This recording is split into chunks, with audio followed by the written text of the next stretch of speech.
Okay, degree measures. Let's talk about a few things. So 12.1, when we end up dealing with trigonometry, we end up, which chapter 12 is trigonometry, but it's also like degree measures and studying things like that. So with the unit circle, which is the circle up there, we will deal with degree measures. You can think of like degree measures depending, you can either think of it on like an XY axis like this, or we might just draw an angle measure like this, where what we call this is just an initial, an initial side or initial ray, and then from there you would go, up like this. It typically, when we start measuring degree measures, we start at, if you will, like the horizontal x-axis, and then we would measure up would be the positive. So we'd say, okay, this is at 40 degrees like that. So same thing, you could go up this way, and then you'd have a terminal side, and that would be 40 degrees. Now, if you go in a in a clockwise direction, we would actually state that you're going in a negative direction. So we'd say like that's negative 40 degrees. So the initial ray typically is our x-axis here, and then if you go in a counterclockwise, that's how we measure a positive direction, and then in the clockwise direction, it's a negative direction. Now, if you're ever doing work with a compass or a bearing, you actually always start facing north on your compass and then go whatever degree it is. So it's like, hey, you're supposed to, has anybody worked with like a GPS or a compass in the woods, and you're like hiking around using a compass or GPS? You might. And if they say, hey, it's 30 degrees, you want to head in a 30-degree direction, you would always face north and then go 30 degrees actually in a positive direction like that. So that's a little bit different when you're doing compass bearings. When you're just working with angle measures on an XY plane and stuff, it's always starting at the x-axis and then going up in a positive way or going down in a negative way. Okay, so an initial ray and then terminal ray or terminal ray. Now, we have coterminal angles. Coterminal just means they terminate at the same spot. So, using this example, if you have a 40-degree angle, okay, a coterminal ray with that would mean, or coterminal angle is, okay, so I went up here. Coterminal means we're going to draw another angle, but then it's going to end up at the same spot. And we could do that one of two ways. We could start here, go all the way around, right? And then come all the way back to the same spot, and then be going out in the same direction. Well, if you went all the way around here, you went 360 degrees, plus you went an additional 40 degrees, so 360 plus 40. Another angle measure you could do is 400 degrees, right? And so 40 and 400 are coterminal. You could also go in a negative direction like this, where you go all the way around to get to there, and then you would say, okay, I went to negative, and you didn't go the full 360, right? You went to 360 minus the 40, so you actually went a negative 320 degrees. So those are all coterminal because they end in the same spot. There's 40 degrees, a positive 400, and then a negative 320. So you should be able to think through where you have coterminal angles like that. Now, I think they may mention, this word quadrantal. I'm not going to make you memorize that, but a quadrantal angle is simply an angle measure that ends up not in a quadrant, but rather it ends up in between quadrants on an axis. Meaning, if you have a 90-degree angle, it would be going up like that. That's a quadrantal angle, because it doesn't end up in quadrants 1, 2, 3, or 4. It's just on the axis. So you might see that word quadrantal, and it just means it's not in any of the quadrants.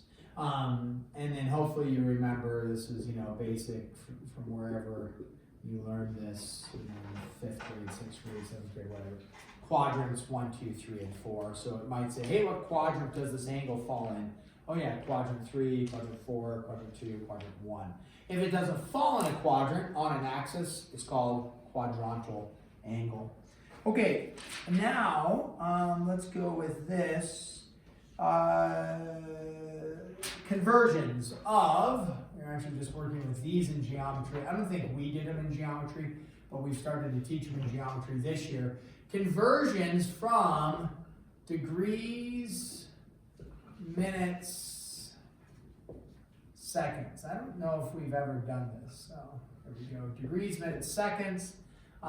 We could also have, and I'll explain these, degrees, minutes, decimal.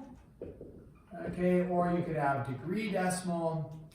Now, you will possibly, like this, like if you have used a GPS, there's actually lots more combos with different things, but if you ever used a GPS, a compass, you know, like an actual hard compass, that isn't going to have degrees, minutes, seconds typically. That's just going to have a bunch of degrees on it. Maybe I should have brought one in to show you. But if you use a GPS, which most people do, like a digital, in that digital, you will actually have a display, or on your phone, you have a GPS on your phone. That will be, you'll have these displays that you could either have DMS, which stands for degrees, minutes, seconds, or you could have DMD, which would stand for degrees, minutes, decimal, or you would have DD, which stands for degree decimal, and I'll give you an example of that. Now, mapping systems, I believe, originally, most like old maps that you would look at, which again, some of this is a lost art form, unfortunately, you know, and some of it, like, it means something to me because I'm on the fire crew and we actually use maps, you know. Some of you may never use a map in your life, except maybe like Google Map, right? And then you're like trying to figure out how to go somewhere. And some of you may never go into the woods and use a map, which is fine. It's not right or wrong. It's a lost art form, actually using a hard copy map. I still teach my guys on the fire crew how to open up a map and actually how to look at it, because there are times where seeing the big picture actually is very beneficial when you're trying to figure out where you're going in the woods and how to get there. So I still teach it, and then maybe once a summer we're like, aha, pull out the maps, that was helpful. Maybe. Or once every couple summers and you're like, I'm really glad I know how to use a map. I'm not gonna go through how to teach you how to use a map. Hopefully like your parents might do that for you someday in the woods or something, but I think maps are really cool, especially like when you get to, anybody know what kind of map this is called? Not the location, but this is called starts with a T. What? Topographical. Nice, a topo map, yeah. Topo meaning topographical, which means it shows you the elevations, all these like little squigglies. And it's like, maybe some of you have never seen a map before, but these are awesome hard copy maps. So this is a map of the Hillgard Basin, where I went backpacking one time. I believe it's the Hillgard Basin. Echo Peak, there it is. So yeah, this is a great spot. It's over by Big Sky ski resort, south of there. But here it is. Now in this, the mapping system is spread up into, it might be kind of hard to see, but maybe you see all these little rectangles. Those are called sections. And so a section, each, like in the US, it's split up into, you have 36 sections. And then you have another 36 sections, and anybody like into hunting, like a couple of you are, okay?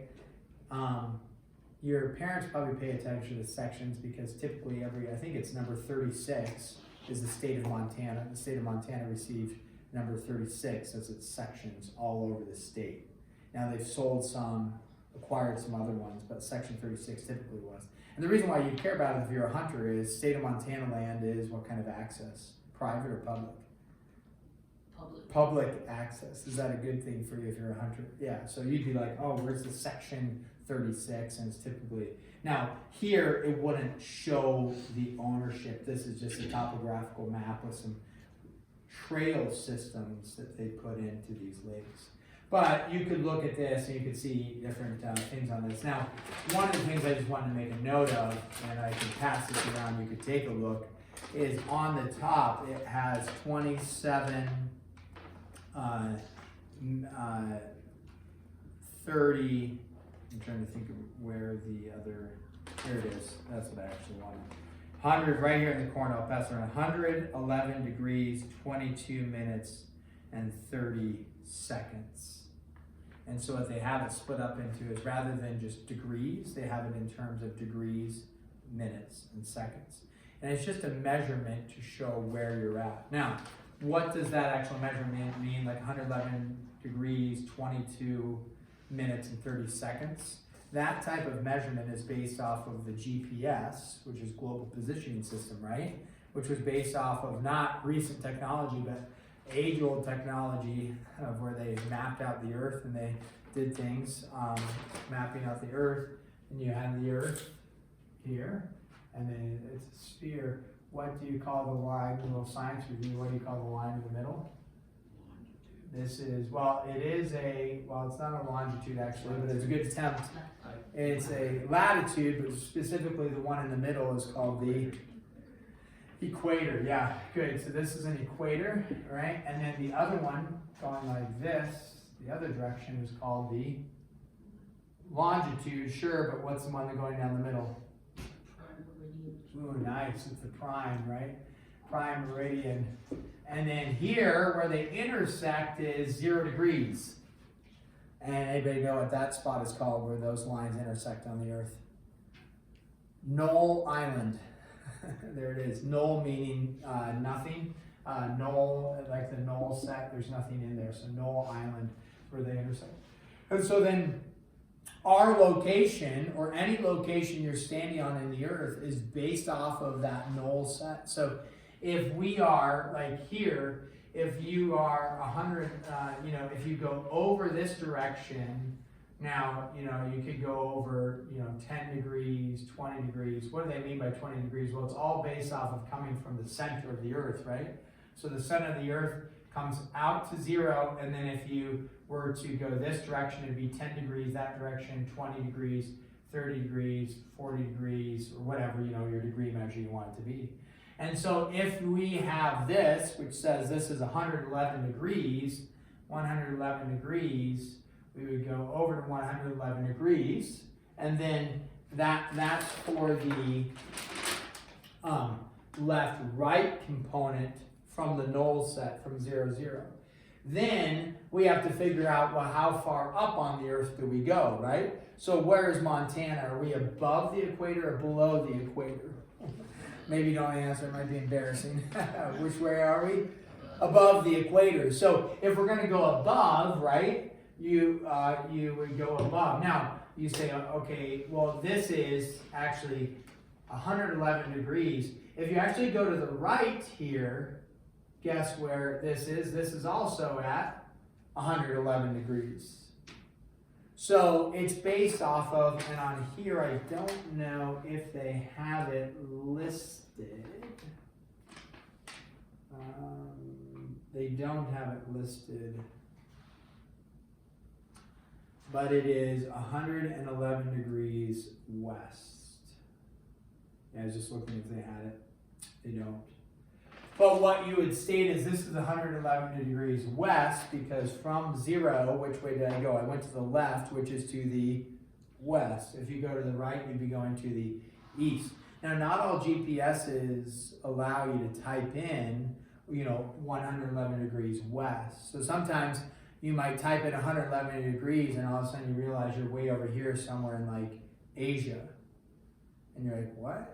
Why am I in Asia? I typed in 111. So actually, what you may have to do is type in, or you may see this listed as negative 111. You're like, how am I negative 111? Well, which way did I go on the number line from 0? I went to the left, which would be negative direction, right, on the number line. Now, once you have that, like to the left, then you figure out how far up you are. And this one just states that we are 45 degrees, 57 minutes, 30 seconds. And so 45 degrees up. Now again, this would be based off of a measurement going, out like this, and then a 45 degree measure like this going up. So 45 degrees, and you end up somewhere along here. So it would be, 45 degrees like that. And then it would be some sort of, it would be 111 degrees like that. And then your latitudinal one would be like 45 degrees like that. And so then it puts you in this exact spot. Now, with the technology I think they originally had this in terms of minutes and seconds because it was an easier way to break it down than trying to figure out a bunch of decimals. But either way, now with like a GPS, it's very easy to have like we're at 111.274987643 degrees. Back in the day, they really, in all these maps, they just had it in terms of like minutes and seconds, and then that was as far as you went. So, with that being said, can we do a conversion? And with these, and the answer is yeah, you can convert from either one of these. And on your GPS system, it's really easy. You just look for this and this and this and figure out what you want. For whatever reason, in the fire crew, we actually used to do DMS, degrees, minutes, seconds. Every time you called in a fire, you would have to have it set at degrees, minutes, seconds. Then we've transitioned in degrees, minutes, decimals. For whatever reason, we still use the minutes, decimals. And in the end, it probably would just be easiest if you do degree decimal, because you're losing the group of people that know this is the older generation. And even this was, like, my generation didn't really know that in general. So now you're losing the understanding of this. So people are confused often on the fire crew, and I will do some conversions for them, or you just show them on your GPS, just push this and then hit enter, and it changes it for you. So if somebody reads to you this, we're at 111.279 degrees, but somebody wants this, you just take your GPS and type this in and then change it to DMD format, and then it converts it automatically for you. So, it's really not too difficult to do a conversion on the GPS. But even then, some people don't know anything about that on the GPS.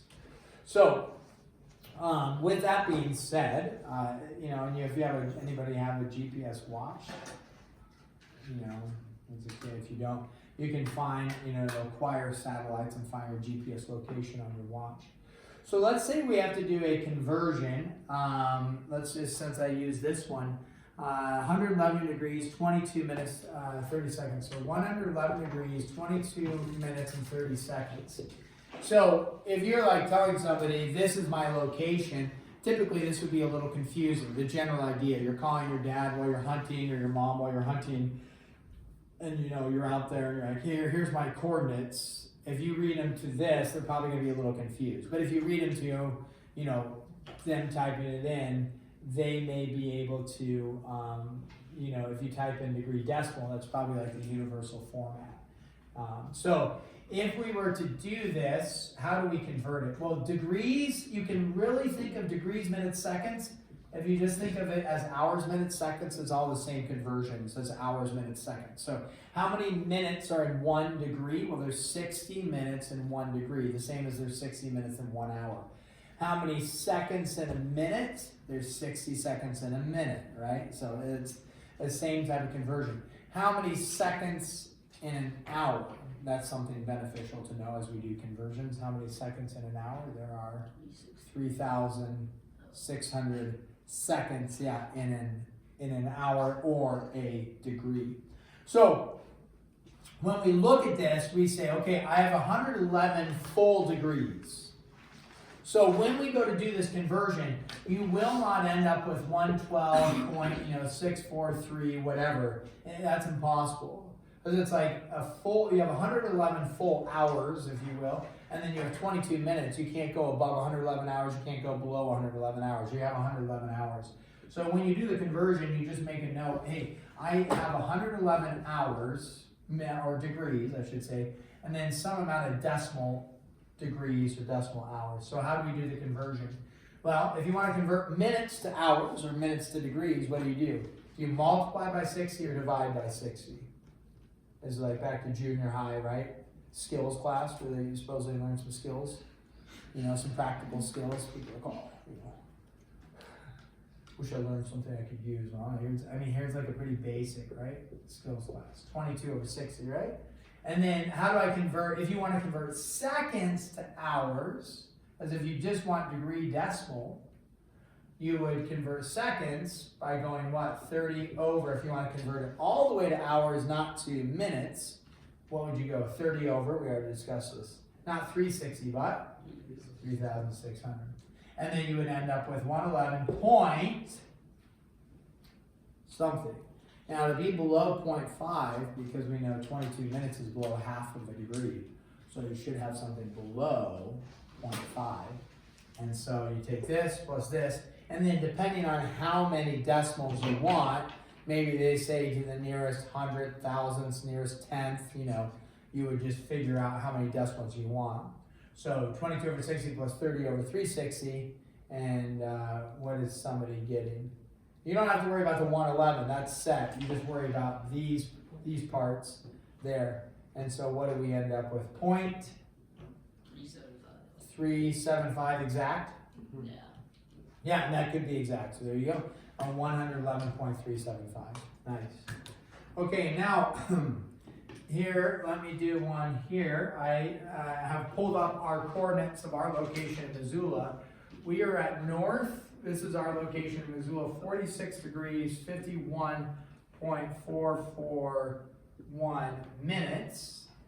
Okay, by west, 114 degrees. Maybe you didn't know this, but we're to the left of the equator. Did you know that? Or left of the, I'm sorry, the prime meridian. So 02.4959 minutes.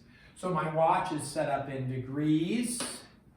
Which one is it set up in? If this is what I'm giving you, is it set up in degree decimal?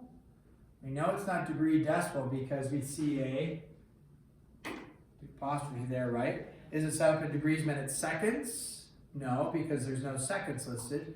So it's set up in degrees, minutes, but that's actually what? Degrees, minutes with a what attached to the minutes? Decimal. So rather than just saying 46 degrees, 51 minutes, which would round for you, we actually tack on a decimal there. So that's why it's called degrees, minutes, decimal, because there's a decimal attached to the minutes. Okay, so if I want, let's do two conversions just for practice here. If I want to convert, let's say I want to convert degrees. If I want to convert this all to degrees, okay, you would just take your minutes. This is hopefully pretty straightforward because we just did it. You take your minutes and you divide by what? To convert minutes to degrees, what are you going to divide by? 60. Now keep in mind, will you ever have this minutes, would you ever see this 46 degrees, 72.3 minutes? Would you ever see that? You shouldn't unless somebody wrote it incorrectly. Why wouldn't you see this?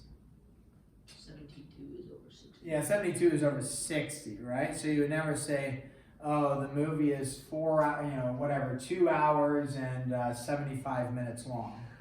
Like, that doesn't make sense. You would say it's 3 hours and 15 minutes long. So you'll never see this. This will always be below 60. Okay, 59.3.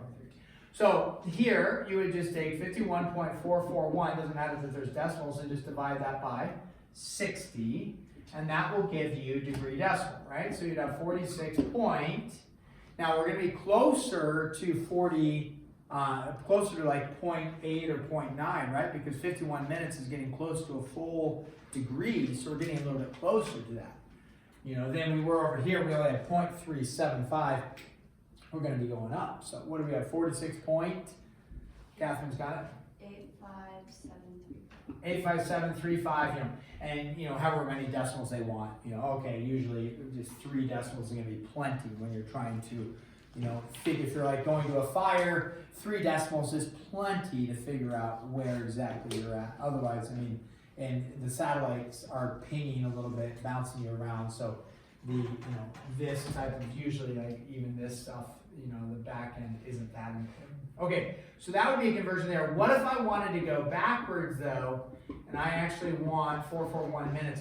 I actually want 46 degrees, and then I want minutes and seconds. How would I go backwards? Well, what you know is you have 46 full degrees, right? How many full minutes do I have? 51 full minutes. So I'd say, okay, I got 51 full minutes. Well, how do I figure out how many seconds I have? Well, the seconds is based off of a fraction of a minute, right? So think about this. What fraction of a minute did I have? I had what? 0.441, right? And so if I want to convert that to seconds, how do you go and convert to seconds? If you converted seconds to minutes or minutes to hours, you were doing what? dividing by 60. So if you want to go the opposite direction, what are you going to do? Not divide by 60, but multiply by 60, right? It's back to junior high. So how do you convert 0.44? And it's 0.441. Now you'll notice that's less than half of a minute. So your seconds should be below 30 seconds, right? Should be below 30 seconds. So you take 0.441, I'll just write that over here, times the 60. Okay, and then what do we end up with? 26.46. 46, okay, good. Now, if they say to the nearest tenth of a second, you would say 26.5. If they said to the nearest second, you would say, what's the nearest second? 26, right? You'd round down to 26. So it depends on what they want, so 26.46 seconds. Now again, that would be pretty detailed out, like 26.46 seconds. So usually if you were, like, again, working somewhere, usually something like 26 seconds is going to be plenty to really figure out where your location is. And if you're trying to, you know, as a heads up, you're trying to say this specific tree in the middle of the woods, your GPS is not that accurate in general. Now maybe military GPSs, I mean, you know, what they're doing right now, you know, you're having these wars, right? And they're sending bombs and missiles over. Those GPSs probably have a little higher rate of accuracy as they're like typing in a coordinate to bomb somewhere. And they type that into a missile and they launch it. And these missiles just, they can go, and they can actually change the missile, right? The coordinates as they go, they can change it in the middle of the missile launch. And they just hover around for hours if they want, and then waiting for the spot to bomb. It's pretty crazy. So, there's our conversion. Are we okay? I mean, does that make sense? Going from degrees minutes into degrees decimal, right? You're divided by 60. To go the other direction, you're multiplying by 60. Or depends on if you have, you know, something else. Let's do this. We don't need to do this conversion because we just did that. Let's give you something like this. Let's say you had 114 point, whatever, 56273 degrees. So if you see that, you know you're in just degree decimal. It's 114 point degrees. Change this into minutes and seconds, okay? And give me a final value for that. Go ahead, change this into minutes and seconds.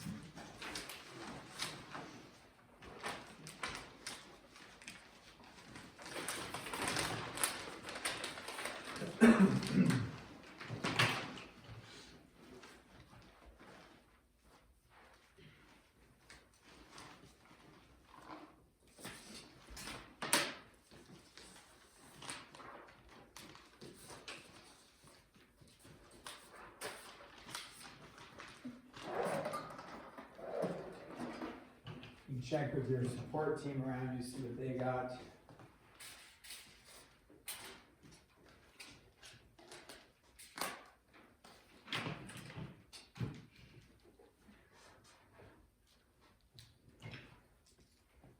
Hopefully you would recognize how many full degrees do you have, right? Make sure you only end up with 100 full degrees. Now the minutes, will the minutes have a decimal attached to it? No, not when you're converting it to minutes and seconds.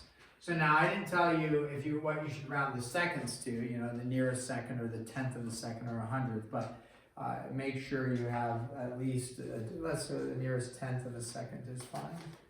Nearest tenth of a second is okay.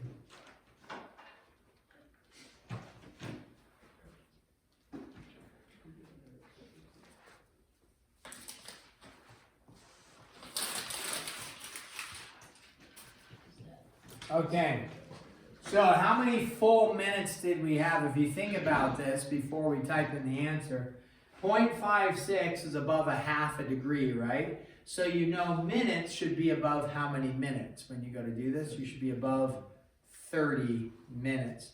So we took this, multiply all of that by what? 60. Now when you do that, how many full minutes did you get? 33. And then when you did that though, you had 33.7 7638. 7638 dot dot dot, right? No, it's even. Oh, is it just exact? Yeah. Okay, now, to do the next conversion, you know you don't want to include the 33, so you could either write down 0.7638, right? And then multiply that by 60. And that's going to be, even if it did keep going, you know, 4 decimals is probably going to be enough. But you don't really need to write this down. What's another way to do that before, like, you write all the decimals down and then multiply by 60 again? What could you do just to deal with only the decimal portion? Minus 30. Yeah, just subtract 33, and when you do that, all you're left with is the decimal portion, and then you can just multiply that by 60. So that's kind of a nice way to do it. You multiply that by 60, right there, and what did you end up with? 45.828. 40 what? 45.828, and then depending, if you said nearest second, you would have 40, how many seconds? If it's, you're gonna round up, 46 seconds or 45.9 seconds, okay? Now, one of the things that we have just a couple minutes left, and I just wanna make sure we tap this, which is, so going away from the conversions, you're not gonna actually see the whole prime meridian equator thing. You're not going to see a conversation about too much of the DMS, DMDD, or DMD, but you will see conversions that you need to do. So you'll need to do the conversions. With that, other thing they'll have is, they'll say sketch the angle, and then like use a protractor. I'm not going to actually have you use the protractor to do it. But here is a coordinate point P, and if you have something like, 4, 5, and they want you to sketch that, and then draw the angle, and then use a protractor to estimate the angle. I don't know where my protractor went, but I had that big protractor somewhere. If you recall, maybe the big white one. Oh, here it is. So you don't need a protractor, but what you can do is just sketch it and then approximate what angle is formed. So if we say, hey, we have a 4-5 angle here, or a 4-5, not angle, but 4-5, you go like this and you just sketch 1, 2, 3, 4, up 2, 3, 4, 5, a point out there, and you would say, okay, it's going out like this, and then it's going out like that, and then they just want you to consider what angle measure is formed. So with a protractor, you could sketch it, and then you could look and say, oh, it's about at 40, 8 degrees going, up here to about 48 degrees, and you would just estimate 48 degrees. So you have a couple problems like that. If you don't have a protractor, it's no problem. Just sketch the angle and make an approximation. Okay? So that's what we would do on those. All right, I think that's enough for now. So let me give you your homework assignment sheets to you. If you want to take a look at the map, feel free. If you ever want to go hiking in the Hillgard Basin, it's really cool to do that. A lot of grizzly bears over there. So, over by Yellowstone, West Yellowstone. So yeah, that's exciting.